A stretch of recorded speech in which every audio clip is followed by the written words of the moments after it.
alive and around the house to make a decision. You'll know when you're well off, Stanley. Sometimes you make me sick.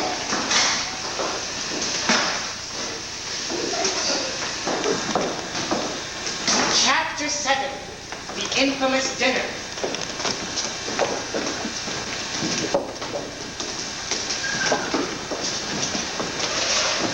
It all started out like a murder mystery at Blenheim Castle. No one said a word, but everyone looked suspicious. It was so quiet, you could hear Laurie's soup going down her esophagus. Everybody had one eye on their plate, the other on Pop. Except me.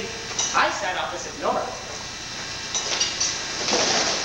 I kept dropping my napkin so I could bend down and look at those virginal creamy white legs. She must have been really deep in thought because she left herself unguarded a few times and I got to see halfway up her thighs that led to the golden palace of the Himalayas. Eugene! Put your napkin on your lap and stop daydreaming. Stanley knew what I was doing because he's the one who taught it to me. But he didn't say anything because he was busy with his own problems like everybody else. You could hear a clock ticking in the kitchen. The tension in the air was so thick, you could cut it with a knife, which is a lot more than I could say for the liver. Ketchup. Mustard. Pickles. I'm finished. I'll help with dessert. Sit down and finish your liver. What liver? Do you see liver on my plate? Bury it under the mashed potatoes. I know your trick. See how Laurie ain't hurt? I had a major problem. One more bite, and I would have thrown up all over the table. That's a sight that Nora would have remembered forever. A diversion was my only hope of escape from humiliation. So, how's things at Stowe, Mrs. Stanley? I felt really bad about that, but for the moment, the tension had shifted away from my liver. How long have you been working there now? Where? At Stroheim. Stroheim's? Let me see. Part-time a year and a half before I graduated high school, and a year ever since then. So what's that? 2.5 years including part-time. And he likes you? Who? Mr. Stroheim. Yeah. Usually he does, but sometimes I'm not too sure. You come in on time? Yeah. You do your work? Yeah. You get along with the other people? Yeah.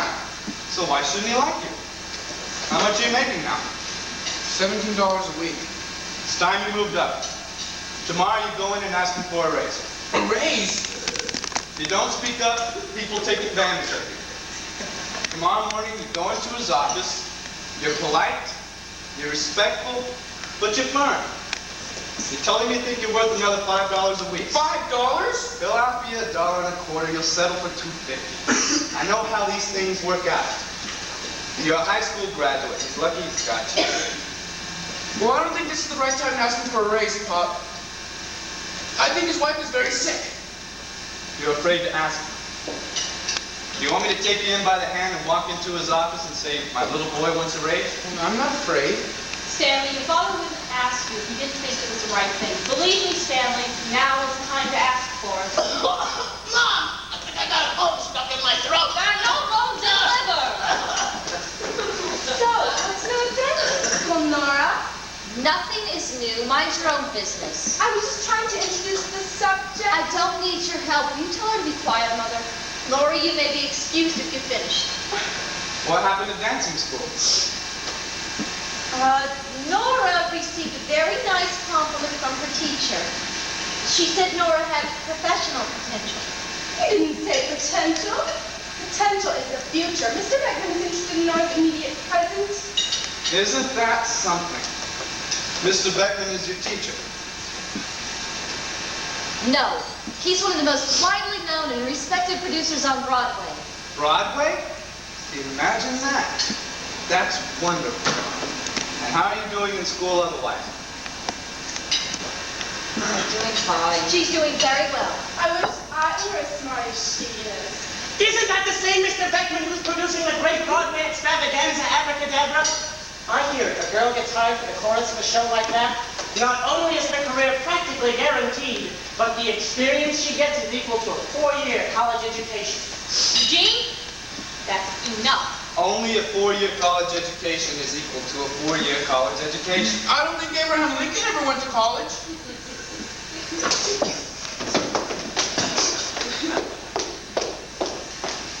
What about you, Lori? You're feeling all right?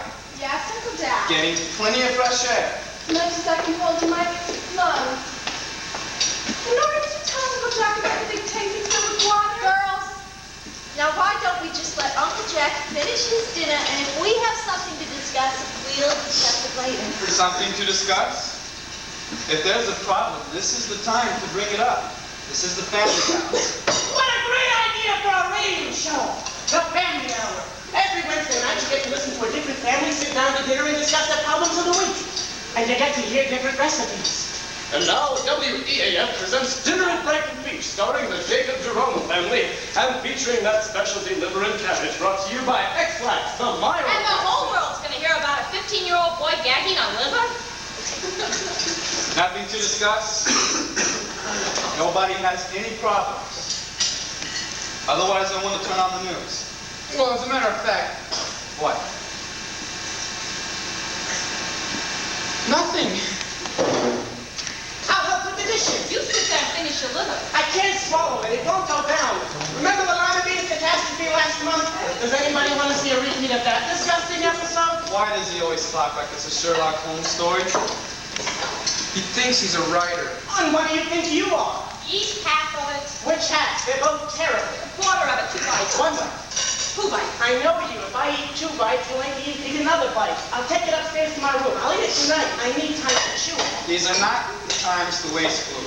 If you didn't want it, Eugene, you shouldn't have taken it. I didn't take it. They gave it to me. It comes attached to the plate. If it's so important to everybody, I'll eat your liver, Eugene. You will? Seems to be the only thing this family is worried about. Give me your liver so we can get on with more important things in our lives. Nora's right. Take the liver away. If nobody likes it, why do you make it? Because we can't afford a roast of beef for 7 people, that's why. I suddenly felt vulgar and cheap. Stand in. Turn on the news.